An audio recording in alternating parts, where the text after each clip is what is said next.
নমস্কার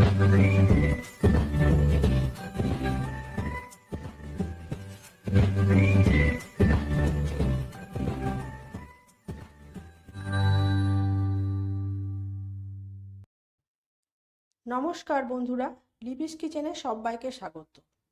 আজকের recipe mixed fried rice. Mixed fried rice তৈরি করব আমি। এখানে ইন্ডিয়া গেট বাসমতি রাইস, যেটা সুপার, সেই চালটা আমি নিয়ে নিয়েছি। আর লাগছে এখানে গাজর, ছোট ছোট টুকরো করে কেটে নিয়েছি। ক্যাপসিকামটাও ঠিক সেইভাবেই কেটেছি।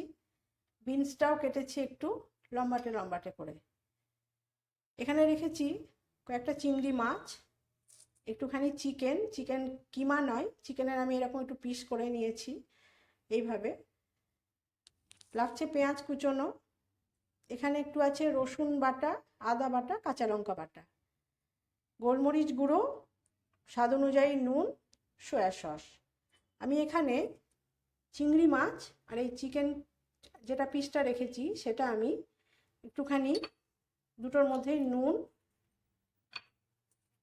এখানে আদা বাটা, এখানে একটু কাঁচা লঙ্কা বাটা, এখানে একটু কাঁচা লঙ্কা বাটা, এখানে একটু রসুন বাটা, এখানে একটু রসুন বাটা, আর একটু করে সয়া সস আমি মাখিয়ে নেব।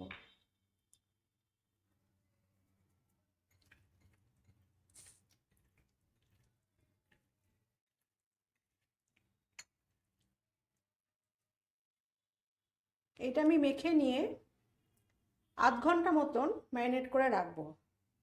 তারপরে এটা আমি রান্না করে নিয়ে ফিরে এসে আপনাদের পরের স্টেপ দেখাচ্ছি। আমি চিকেনটা রেডি করে নিয়েছি রান্না করে, আর এই চিংড়ি মাছটাও রেডি করে নিয়েছি। এবারে চলুন আমরা মূল রান্নায় চলে যাই। এবারে আমি মূল রান্নায় চলে এসেছি। পেঁয়াজটা কুচিয়ে রেখেছিলাম, সেই পেঁয়াজটা আমি এবার দিয়ে দেবো। এই রান্নাটা সাদা তেলেই হবে, এখানে কোনো রকম গাওয়া ঘি, কাজু বাদাম, কিশমিশ, চিনি কিছুই ব্যবহার হবে না। পেঁয়াজটা একটু আমি হালকা করে ভেজে নেব। আর যখন সবজিগুলো দেব সেই মুহূর্তে নুনটা মেশাবো না, কারণ সবজিগুলো একটু ক্রাঞ্চি ভাব থাকতে হবে। নুনটা মিশিয়ে দিলে সবজিগুলো আর ক্রাঞ্চি ভাব থাকবে না, সেই জন্য নুনটা আমি সবজিগুলো ভাজার পরে মিশিয়ে দেব। পেঁয়াজটা খুব বেশি ভাজা হবে না। এবারে আমি এই সবজিগুলো কেটে রেখেছিলাম, সবজিগুলো দিয়ে দিচ্ছি।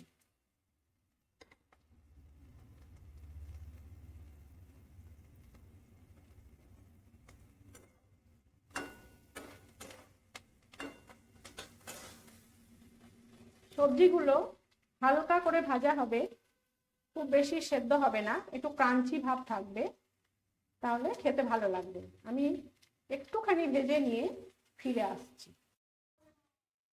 এখানে আমি ইন্ডিয়া গেট বাসমতি, যেটা আপনাদের দেখালাম, সেই রাইসটা 300 গ্রাম নিয়ে এখানে আমি তৈরি করে নিয়েছি।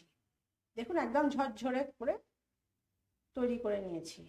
এই ঝরঝরে রাইসের রেসিপিটা যদি আপনাদের পেতে হয় তাহলে আমার চ্যানেলে দেওয়া আছে, আমি লিঙ্কটা ডেসক্রিপশান বক্সে দিয়ে দেবো, আপনারা ফলো করে নেবেন। তাহলে চলুন দেখে নিই এবার কতটা ভাজাটা হলো।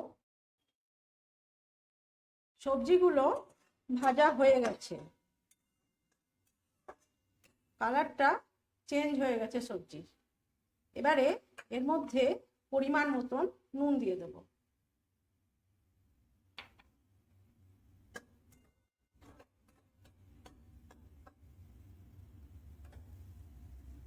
আর দিয়ে দেবো একটুখানি সয়া সস।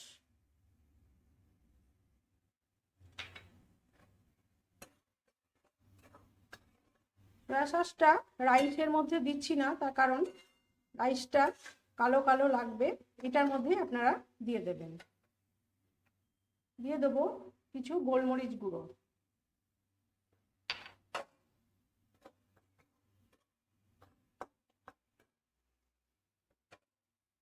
এবারে দিয়ে দিচ্ছি রান্না করা চিকেন, দিয়ে দিচ্ছি চিংড়ি মাছ। এখানে মিক্সড ফ্রাইড রাইস সেহেতু এখানে ডিমটা ব্যবহার করে, কিন্তু আমি এখানে ডিমটা ব্যবহার করিনি এই কারণেই যে আমার ফ্যামিলি মেম্বারের মধ্যে একজন ডিম খায় না, তার ডিমে অ্যালার্জি আছে, প্রচণ্ডভাবে অ্যালার্জি, সেই জন্য এখানে আমি ডিমটা ব্যবহার করিনি।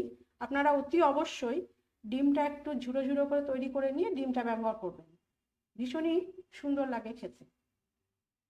এবারে আমি রাইসটা যোগ করে দেবো। গ্যাসটা কিন্তু সিমে রেখেছি, গ্যাসটা একদম বাড়ানো নেই।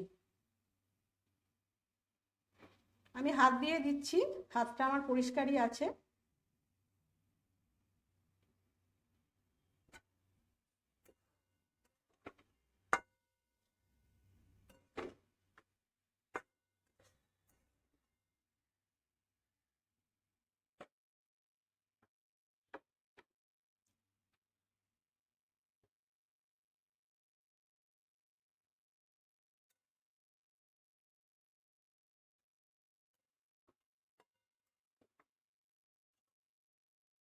এভাবে কিছুটা করে দিয়ে মিশিয়ে নেবেন।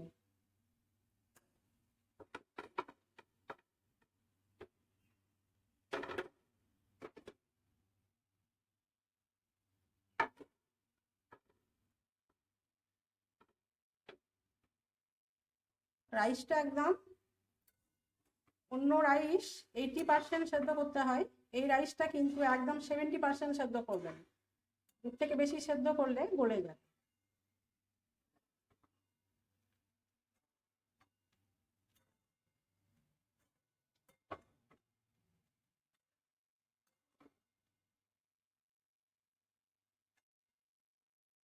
হালকা হাতে মেশাবেন, খুব জোরে জোরে যেন মেশাবেন না, তাহলে পরে একটু গোলমরিচ গুঁড়ো ছড়িয়ে দিলাম। আর এখানে একটু সানরাইজের গরম মশলার গুঁড়ো দিচ্ছি, এটা অপশনাল, আপনারা দিতেও পারেন নাও দিতে পারেন। এখানে আমি অল্প একটু ছড়িয়ে দিলাম, 1 চামচ মতো।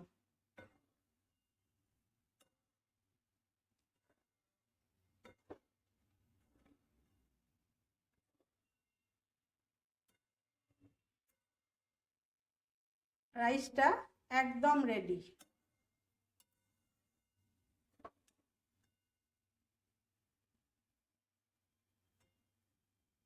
এটা আমি পরিবেশন করব চিলি চিকেনের সাথে।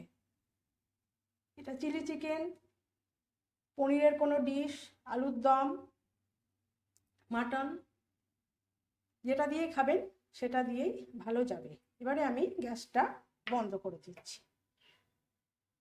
তাহলে আমি রাইসটা একটুখানি